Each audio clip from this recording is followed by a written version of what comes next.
Hello! I have not made a video in over 2 months because I've had a newborn to take care of.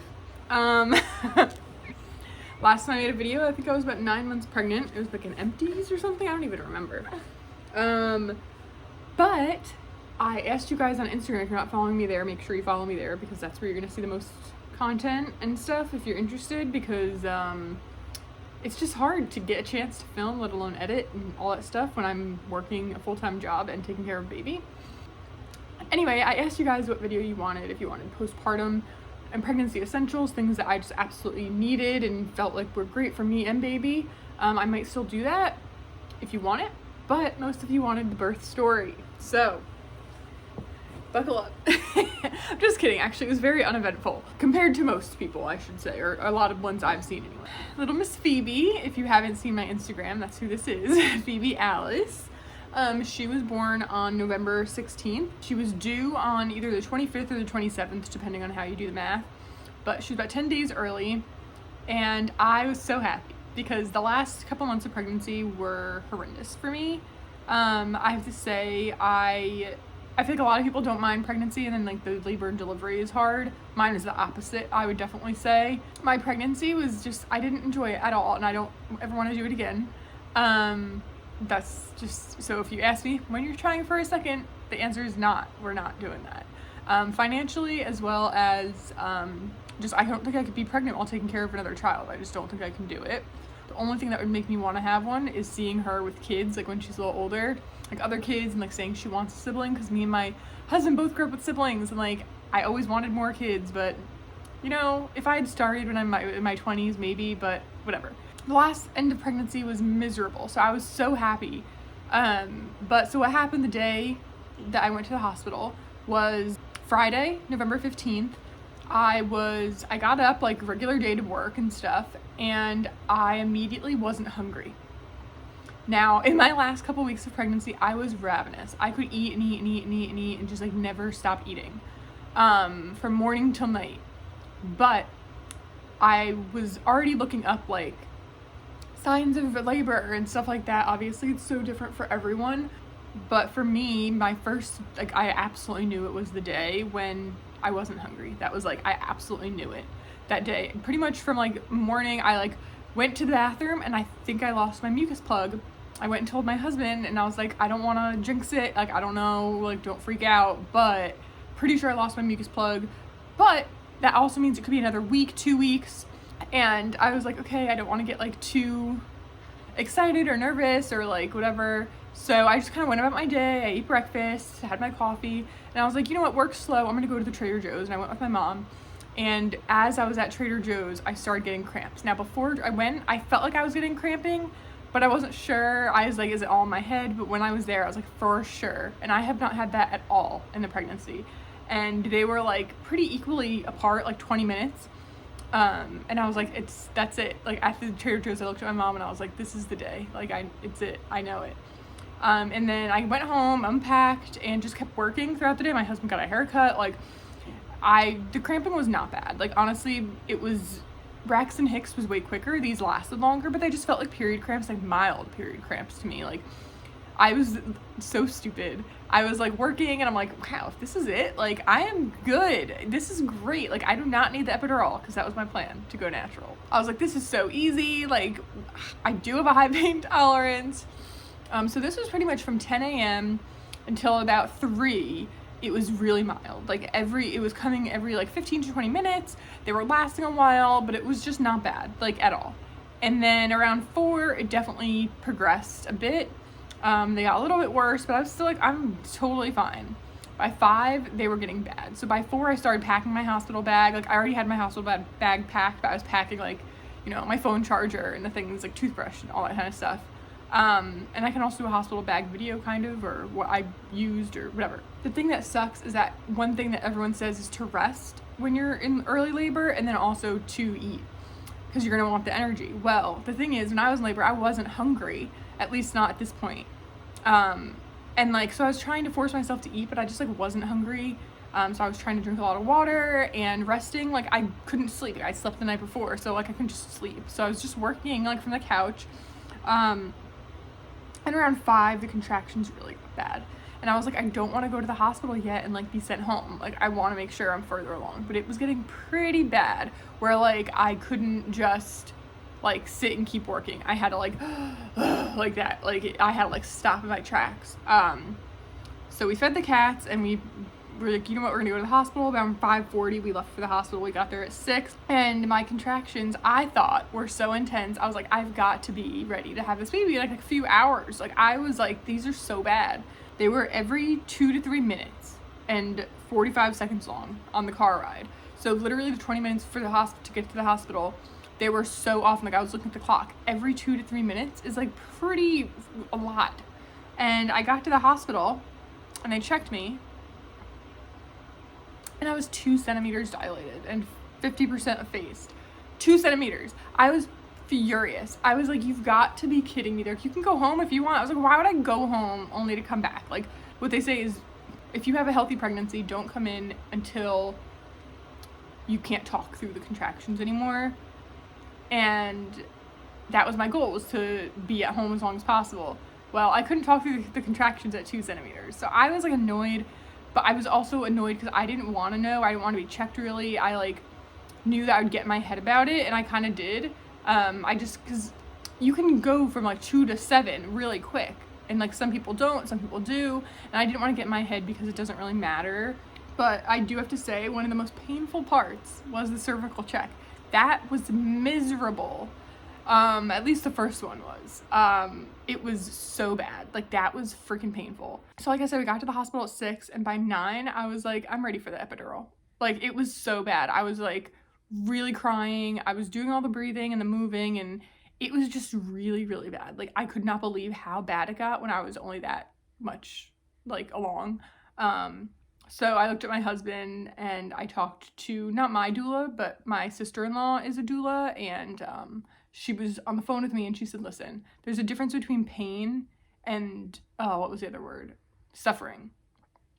Pain is fine, but if you're suffering, just get the epidural. I was suffering. So got the epidural, and after I got the epidural, my mom came. So the epidural, I'll tell you a little bit about that.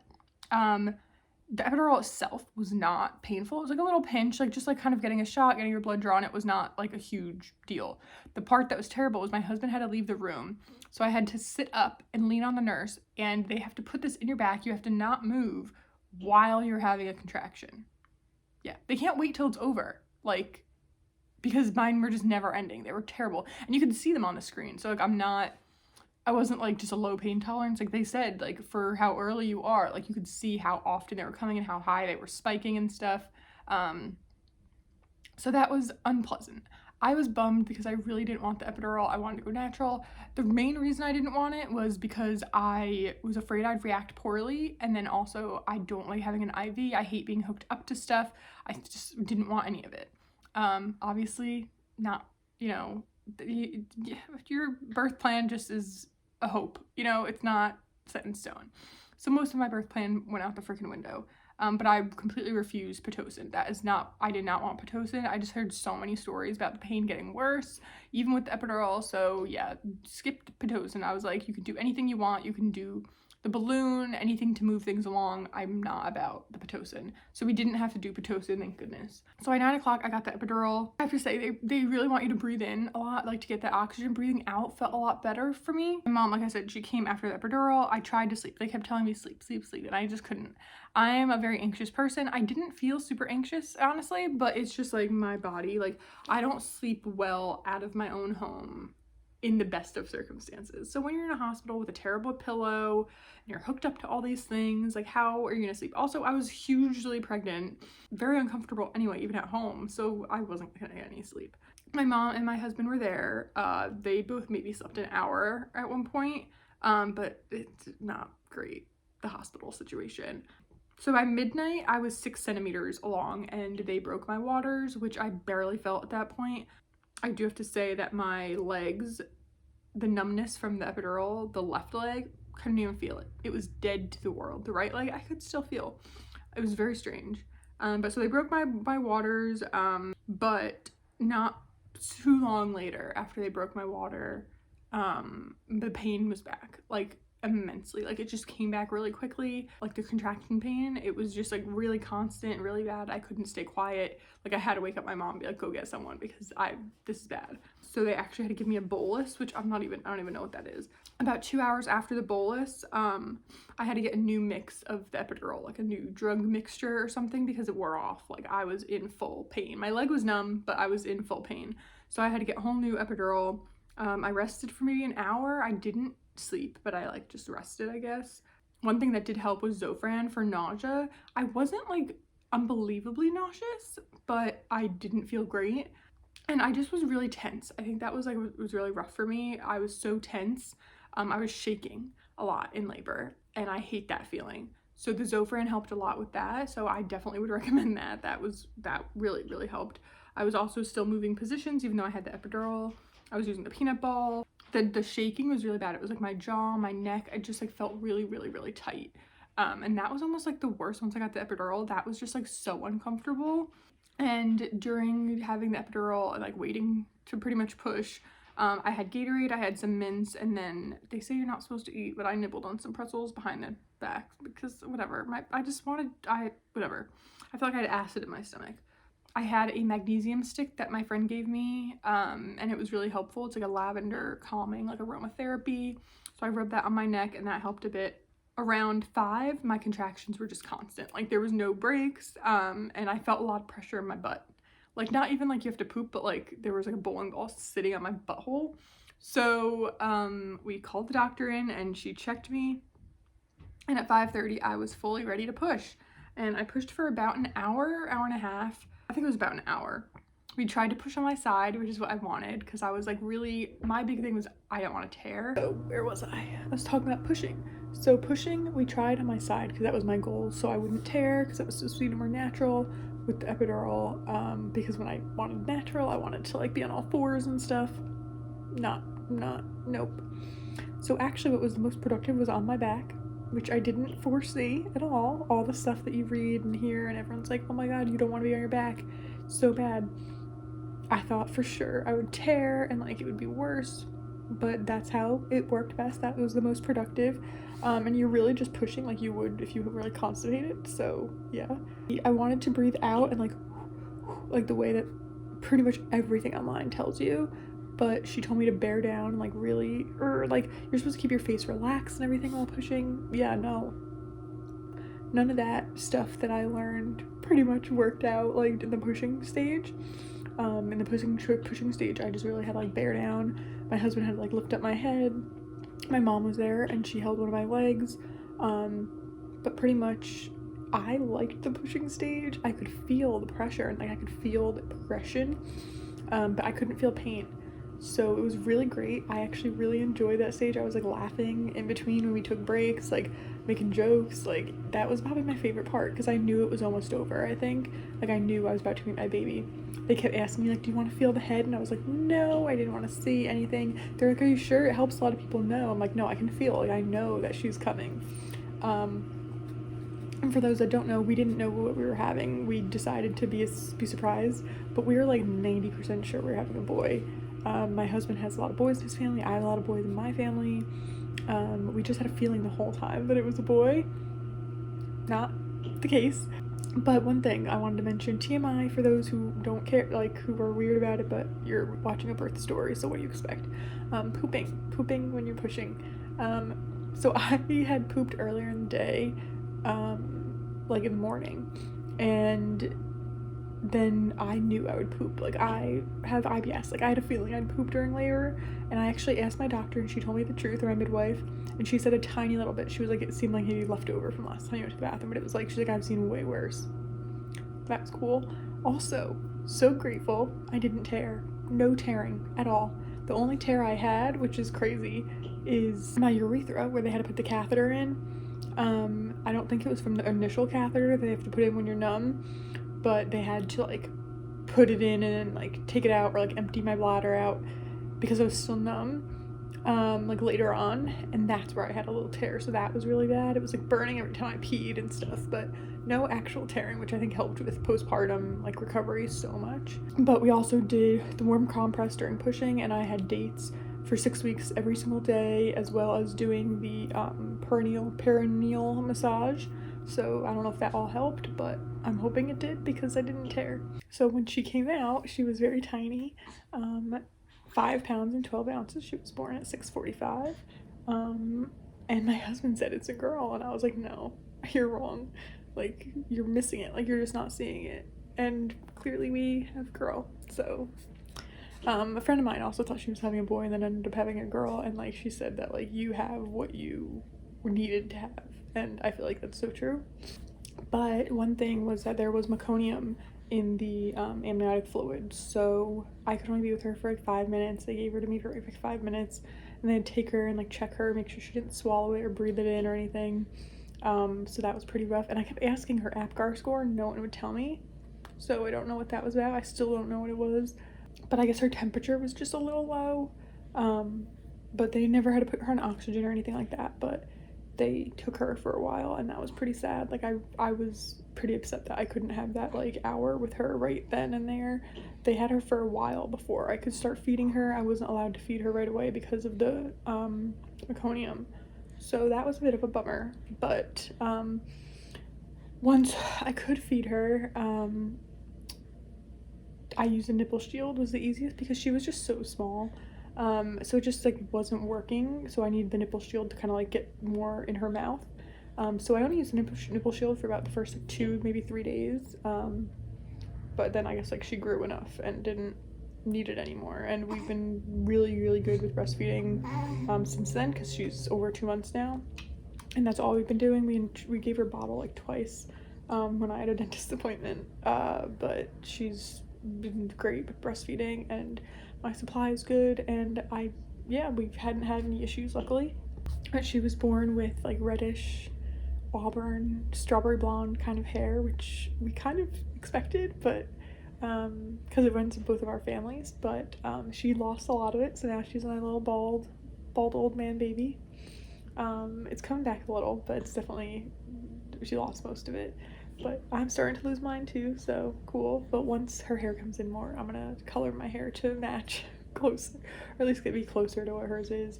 But it's still kind of like an auburn. Sometimes it looks darker, sometimes it looks lighter, sometimes it looks really red. But we'll see how it turns out. But her eyes are blue for now. We do think they're gonna stay blue because I have blue eyes. Also, as she was born, like within minutes, the sun came up, and I thought that was so sweet. As for the rest of the birth part, the placenta you do have to push out, not hard at all. Like I barely felt that. I had to push like a little bit, didn't really feel any pressure, and it just kind of plops out. That's interesting.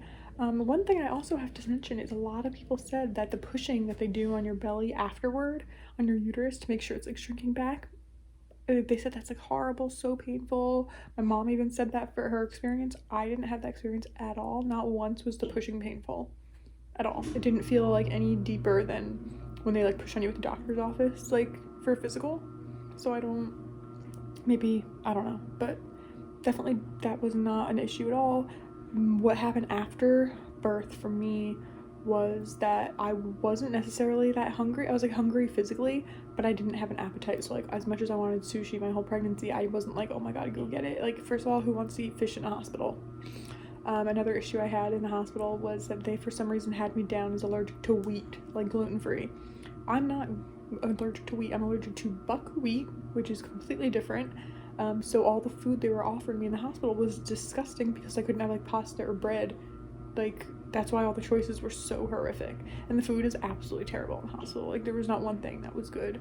And then finally, the last day, when I told them I'm not allergic to wheat, and we found out what the issue was, I was like, you don't have anything like grilled cheese? They were like, oh, it says you're allergic to wheat. I was like, I'm not allergic to wheat. So then I got grilled cheese, which was the most mediocre grilled cheese ever. Honestly, an ungrilled cheese sandwich would probably taste better. Regardless of that, the food and the pillows were terrible. The bed, I felt like I was getting bed sores. I was sore just from like sitting. And then also the stuff that is in you, like all the needles. The tape, that was so itchy and irritating. My big issue that I had was also they put the IV in my hand, which is or not in my hand, they put it in my, like, the crook of my arm, which a lot of people were like, I would never put it there, that's the worst spot to put it, it's so uncomfortable. And it was, because I couldn't, like, roll or move. I could only hold her, like, with one hand.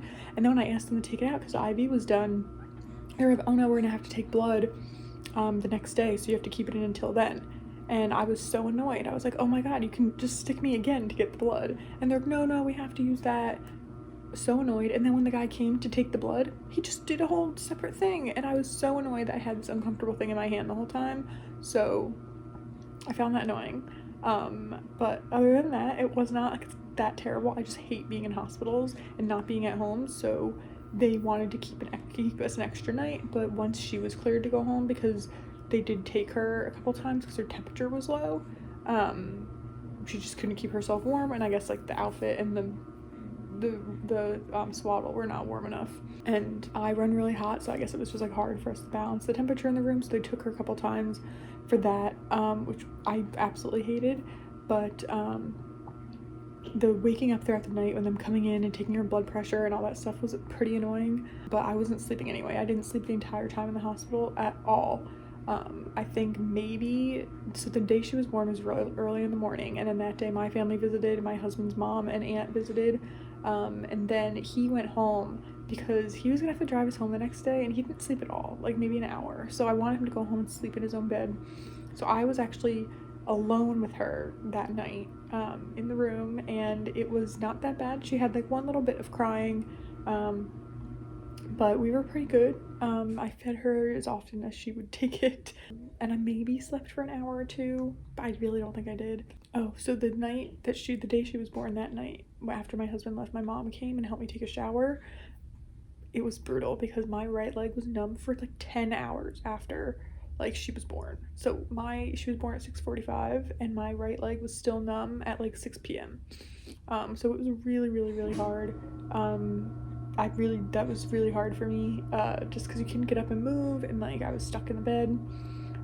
Taking a shower was difficult because the water pressure is terrible, the temperature is terrible, the towels are terrible, but I did try to take a shower, and I ended up doing it. I was so tired. That's, like, the biggest thing, was just, like, being tired. Like, I felt tired obviously in labor, but it was like, okay, I know I'm gonna meet my baby. But once she was born, and especially when she wasn't with me, I was so tired, but, like, still so high strung that you can't sleep. And most people I know also said the same thing when they were in the hospital, they couldn't sleep. But once she was cleared to go home, I texted my midwife, and she came and cleared me to go home, and it was great. Like, once we got home, it just, like, you feel so much better. A couple things I'll say just about postpartum.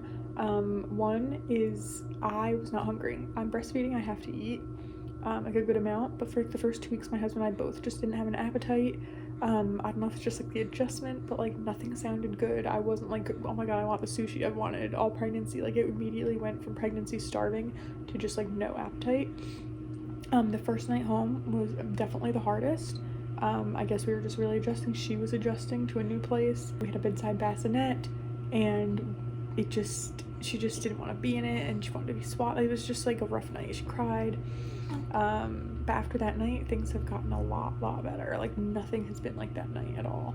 And she's really, really good. Like, she's very low maintenance. I mean, she wants to be held all the time, which is fine. But she does not huge crier. She'll whine a little, and she does cry here and there from, like, but it's all things that are, like, fixable. Like, you know, she's wet, she's gassy, or, you know, things like that. Hungry, things like that. So it's not been that bad. Luckily, my postpartum mental health has been very good. The first week, I would say, week to, like, 10 days after, I definitely had some episodes of anxiety, and not even about her or, like, if she's okay, just because I've been around babies a lot, but more so just, like, waves of anxiety, like, just sitting on the couch watching TV, and I just feel really anxious and cry. And so, like, that first week I definitely had, like, the baby blues. I just start crying for no reason, or I'd look at her and just start crying. But it wasn't bad. Like, it was kind of way less than I expected it to be. And because I had so much anxiety in pregnancy, especially in the first trimester, like, brutal, I literally never felt anything like that in my life. I was expecting to struggle also postpartum. We'll see what happens when I stop breastfeeding, 18 months from now or something. but I was expecting to really be struggling, and I would say the biggest anxiety for me was the first week, and then I had taken a nap at one point. I'm not a big napper. I definitely napped through pregnancy, but I haven't been like asleep when the baby sleeps. I did that once, like the second week. I took a nap while she was sleeping, and I woke up feeling immensely worse and so anxious. So I'm not really doing that anymore. And then also her first doctor's appointment, the pediatrician's office was so hot. I literally thought me and my husband were both gonna faint. Like, I needed a wet towel on my neck. He needed to sit down. He got really pale. Like, it was really bad. It's not been bad since then, all the appointments we've gone to, but that was like really rough. And I got anxious about the next appointment because I didn't want that to happen again. I brought like a Gatorade and like was trying to prep and like be able to take my layers off and stuff. But that was something of note. The bleeding and like the postpartum recovery, my biggest thing was I felt bruised and just like really a lot, not even pressure, but just like really bruised down there. And yeah, that was the biggest thing. Oh, a lot of what felt like bruising. So I did use some ice sometimes, but I didn't use all the pads I got. I definitely preferred using the diapers. That first like 10 days was the heaviest, and then it dropped down. I probably bled on and off for the first month, I would say. It stopped mostly around 2 weeks, and then it got a lot lighter, but I was still using like pads until about a month. And then, fun, 6 weeks, we had one 6 hour stretch of sleep, and I got my period. So that was fun. And the TMI, the period that I got was weird. I didn't have any pain, no cramping, which is something I've always had, but I was breaking out really bad. And then also, it was a lot of clots. Just, I know it's gross, but that's what happened. I even went to the doctor because I thought I had like a prolapse, but it was just like fun tissue. It was weird. But everything was good, and she said I probably just got my period, which sucks since I'm around the clock breastfeeding, and I really thought I wouldn't get my period for like a year. But it's possible that it will go back away. It was just like my body thinking 6 hours, no breastfeeding, like you're good to go. So that I'm hoping goes away and stays away. So if you're breastfeeding and you think, oh, I'm not gonna get my period, you're wrong. And when you look it up online, so many women got their period breastfeeding. So just, it's definitely possible. Oh, the cramping while you're breastfeeding. If you're breastfeeding, you do feel like cramping because your uterus is like contracting. It's not that bad. I felt it for like the first month maybe, and like now I don't really feel it anymore. My breasts are enormous. So whatever bras you got thinking, oh, I'm gonna use these breastfeeding, you should have gotten a size up. And if you're preparing and you're pregnant, you're gonna need a size up because nothing fits me up top at all. And try not to look at your weight. They do weigh you when you go to the doctor. But I have noticed that I've dropped significantly. I've gained like most of my pregnancy I had gained like 25 pounds, and then by the end I had gained like 45 pounds, which I thought was like crazy. I really didn't anticipate that. A lot of my weight came on right at the end. It was water weight, and I got really puffy. Like I literally went from like, oh my god, I'm just a bump, to like blowing up by the end. So it was very strange, and I still feel like it's in my face and my boobs mostly, but I do feel wider. Not everything fits me, but right now I'm only 10 pounds more than my pre-pregnancy weight. So that's crazy, being it's only 2 months and I have not exercised at all. But that's how much was just like amniotic fluid and her and like all that stuff. So just for those who I know are gonna ask. But yeah, if you have other questions, feel free to leave them down below. Maybe I'll do like a full Q&A. Or maybe, I don't know, I'll definitely do like a postpartum pregnancy essentials, like things that were really helpful for me. And then maybe also mention some of the stuff that like people said to get that I wasn't very helpful. One thing I will say right now, everyone said do not get newborn diapers, do not get newborn clothes, they're not going to be in them very long. And my husband was over 9 pounds, so that's what we did. I had like 2 newborn outfits. Well, she was under 6 pounds, which is under how big I was. 6 pounds 12 ounces when I was born. She was a pound less than me. So we needed lots of newborn stuff. My mom had to run to Target and get us a ton of newborn stuff. A friend of mine had a preemie, and she had to lend us some of her preemie stuff that she was in for a while. We needed more newborn diapers because we didn't ask for newborn diapers, thinking, oh, she won't be a newborn. She was a newborn, pretty much. She's still in newborn diapers, and she weighs about 10 pounds now.